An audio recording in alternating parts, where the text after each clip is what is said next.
आज के वीडियो में हम देखेंगे कि कोई प्योर फेमिनाइन एनर्जी यानी कि एक प्योर फेमिनाइन एनर्जी में जो स्त्री होती है और वो जब किसी पुरुष के लाइफ में जाती है तो उस पुरुष के अंदर क्या घटित होता है, क्या क्या चेंजेस आते हैं।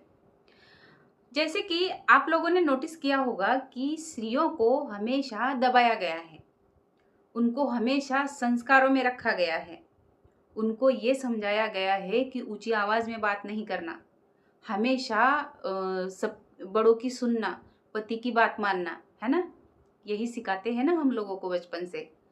और स्त्रियां कभी भी आवाज़ नहीं उठाती, लेकिन स्त्रियों की जो मौनता है ना, वो चिल्लाती है, उनकी नज़रें युद्ध कर जाती है। स्त्री कभी भी हथियार नहीं उठाती, लेकिन उसकी सहजता, उसकी करुणा और उसकी गहराई वो पुरुष के अंदर के ईगो को तहस नहस कर देती है। और पुरुष पुरुष हमेशा जीतने की कोशिश करता है, लेकिन ये जो स्त्री है ना, जो प्योर फेमिनाइन एनर्जी में होती है, हेल्दी फेमिनाइन एनर्जी में होती है, ये उस पुरुष को उसके हार से भी प्रेम करना सिखाती है। ये घटित होता है जब कोई प्योर फेमिनाइन एनर्जी की स्त्री किसी पुरुष के लाइफ में आती है। जब कोई स्त्री किसी पुरुष को रिजेक्ट करती है ना, तो वो सिर्फ उसको रिजेक्ट नहीं करती, बल्कि उसके ताकत के पूरे परिभाषा को ही चेंज कर देती है। पुरुषों को हमेशा से सिखाया गया है कि तुम अचीवर हो, तुम प्रोवाइडर हो, तुम प्रोटेक्टर हो। और किसी ऐसी उस पुरुष का सामना किसी ऐसी स्त्री से हो जाता है जो उसके बातों से प्रभावित नहीं होती है, बल्कि उसकी एनर्जी को देखती है। ऐसे पुरुष का सामना किसी ऐसी स्त्री से हो जाता है जो उसके सक्सेस से प्रभावित नहीं है, ना ही उसके इमेज से प्रभावित है और ना ही पैसे से। और जब ऐसे स्त्री से उस पुरुष का सामना होता है तो वो पुरुष अंदर से टूटने लगता है, क्योंकि वो उस स्त्री से वैलिडेशन नहीं पा पाता। वो ये सोचता है कि मैंने सब कुछ कर लिया, फिर भी ये मुझे नहीं समझती है, फिर भी ये मुझे वैलिडेट नहीं करती है। लेकिन पुरुषों को ये समझना चाहिए कि वो जो स्त्री है वो आपको वैलिडेट करने नहीं आई है, आपको समझने नहीं आई है, बल्कि वो आपकी लाइफ में इसलिए आई है ताकि आपके अंदर के सोए हुए हिस्से को जगा पाए, आपके अंदर के पुरुषत्व को जगा पाए।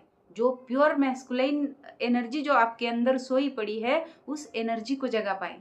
स्त्री हमेशा शब्दों से नहीं बोलती, वो मौन होती है, लेकिन उसके मौन होने पर भी पूरी की पूरी दुनिया उसके अंदर चल रही होती है। और पुरुष सोचते हैं कि ये चुप है, कुछ नहीं कहती, लेकिन वो जो स्त्री है ना, वो आपको बहुत अच्छे से समझ रही है, आपकी एनर्जी को रीड कर रही है। स्त्रियां जो है वो बहुत इंट्यूटिव होती है और उनकी स्ट्रॉन्ग इंट्यूशन पावर उनकी ताकत होती है। वो आपको देख के समझ सकती है कि आपके चाल में घमंड है या फिर आत्मविश्वास है।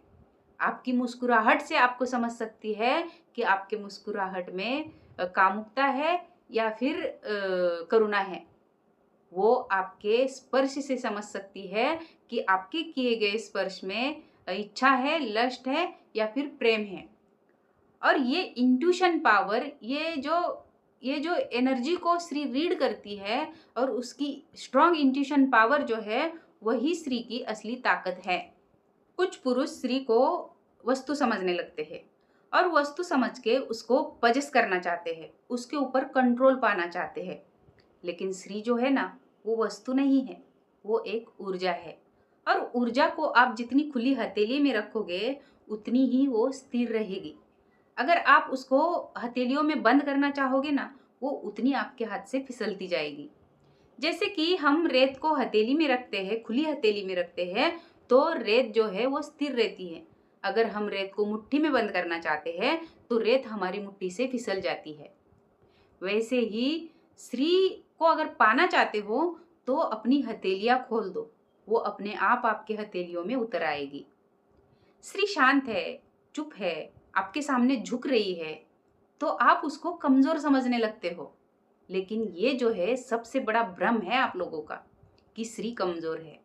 स्त्री झुक रही है ना, तो वो उस नदी की तरह झुकती है जो चट्टानों को भी काट कर निगल जाती है।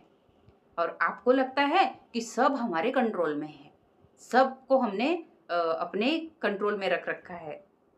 लेकिन जब आप पिघलते हो ना, तब आप मर जाते हो और आपके अंदर का पुरुष जन्म लेता है। इस तरह से कोई स्त्री आपकी लाइफ में आती है तो आपके अंदर एक पुरुषत्व को जगा के जाती है। अब मुझे दे दीजिएगा इजाजत, आप अपना अपना रखिएगा ख्याल और इस मदर अर्थ को दे दीजिएगा ढेर सारा प्यार। हर हर महादेव, जय श्री महाकाल।